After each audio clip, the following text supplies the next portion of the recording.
Всем привет, с вами Кинократ. Сегодня мы посмотрим краткий пересказ фильма «Вирус». В глубинах холодного космоса российский корабль «Академик Владислав Волков» выходит на связь со станцией «Мир». Все идет по протоколу. Отчеты, сигналы, короткие переговоры. Но вдруг космос вспыхивает, словно разорванный молнией. Яркий объект, похожий на живое электричество, врезается прямо в станцию. Разряды проносятся по металлу, мгновенно убивая космонавтов. Их крики тонут в треске искр.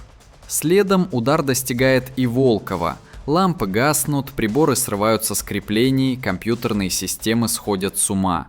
Корабль становится неуправляемым. Проходит несколько дней.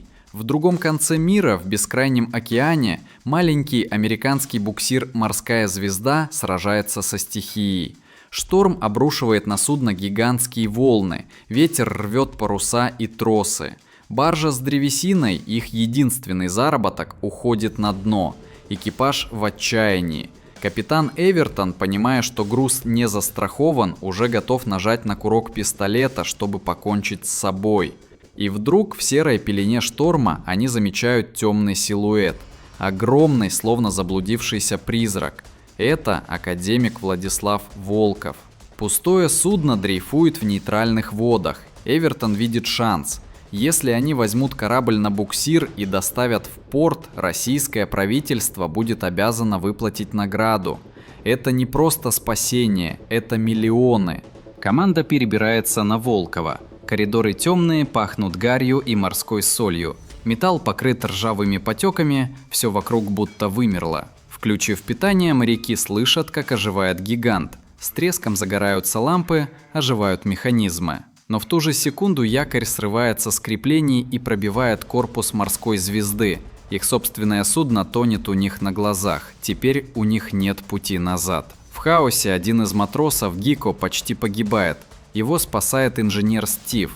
Тащит по скользким палубам и втаскивает в медотсек. Там уже ясно, этот корабль – ловушка. И вскоре они это подтверждают. В темноте судна кто-то движется. Первый, кто замечает шевеление в трубе – Сквики.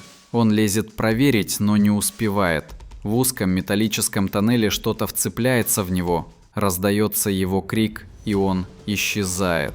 Но не все потеряно. Среди руин они находят женщину, Надю Виноградову, единственную выжившую. Она в грязной форме, глаза полны ужаса. Сначала она воспринимает моряков как врагов и нападает, но потом рассказывает, что на самом деле произошло. 8 дней назад на станцию «Мир» проникла неизвестная сущность. Она заражает компьютеры, превращает их в своих слуг. Экипаж погиб один за другим. Сначала от ядовитого газа, потом от рук новых существ. Сущность начала собирать киборгов, комбинируя железо и человеческие тела. Металл сплавляется с плотью, провода заменяют нервы. Судно становится фабрикой по созданию монстров. Экипаж «Морской звезды» не верит ей, но вскоре убеждается сам. В одном из отсеков они находят маленьких механических насекомых. Они грызут металл, по полу собирая детали. Один стреляет в моряка шурупами, другой вонзает сверло прямо в плоть. Люди в ужасе отступают. Позже появляется и нечто крупнее. Из тьмы выходит фигура, железо и человек в одном теле, уродливый гибрид с оружием вместо рук. Вдруг Надя замирает, она узнает его. Это ее муж, капитан Волкова. Его лицо все еще можно различить под металлическими пластинами. Он открывает огонь, но экипажу удается разорвать провода и обесточить его. Шторм усиливается, волны бьют в борта, но на палубе еще страшнее, чем в океане. Люди понимают, это не просто корабль, это паразит, захваченный чужой силой. Один за другим они гибнут, Старпом Вудс не успевает укрыться, и его разрывает на куски робот.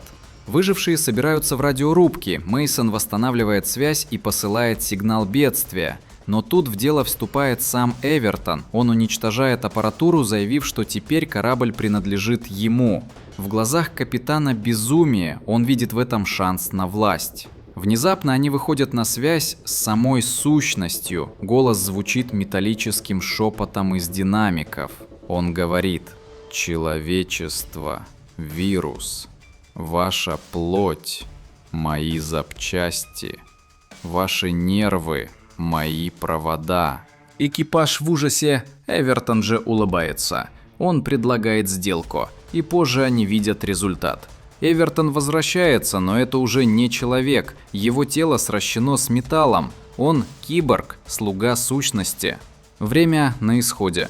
Люди решают одно – взорвать корабль. Они закладывают взрывчатку, но роботы вновь нападают. В хаосе Надю хватают, пронзают плечо и требуют выдать места закладки детонаторов. Она понимает, что пути назад нет.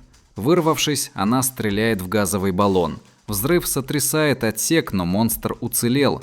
Надя жертвует собой, чтобы остальные успели уйти. Стив и Фостер активируют детонаторы. В последнюю секунду они катапультируются с палубы. Огромный взрыв разрывает Волкова пополам. Море вспыхивает ярким заревом.